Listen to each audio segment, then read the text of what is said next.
ตอนบ่ายวันที่ 3 เมษายน 2025 ที่หอประชุมแห่งชาติ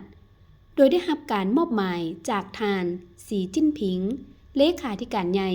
คณะกรรมการศูนย์กลางพรรคคอมมิวนิสต์จีนประธานประเทศจีนท่านนางฟ้างหงเอกอัครราชทูตจีนประจำลาวได้ทรงสารแสดงความเศร้าสลดใจของท่านสีจิ้นผิงมายังการนำพรรคลัดลาว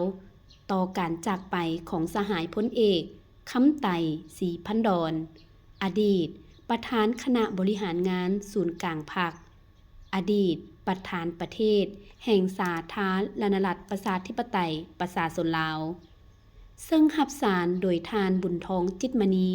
กรรมการกรมการเมืองศูนย์กลางพรรครองประธานประเทศแห่งสาธารณรัฐประชาธิปไตยประชาชนลาวท่านนางฟ้างหงพร้อมด้วยคณะได้เข้าวางพวงมาลาพร้อมทั้งก้มหัวไว้อาลัยสหายพลเอกคำไต่ศรีพันดรหลังจากนั้นท่านนางฟ้างหงได้เซ็นคำไว้อาลัยเพื่อแสดงความเคารพและแบ่งเบาความเศร้าโศกต่อการจากไปของสหายพลเอกคำไต่ศรีพันดรต่างหน้าให้แก่รัฐบาลจีน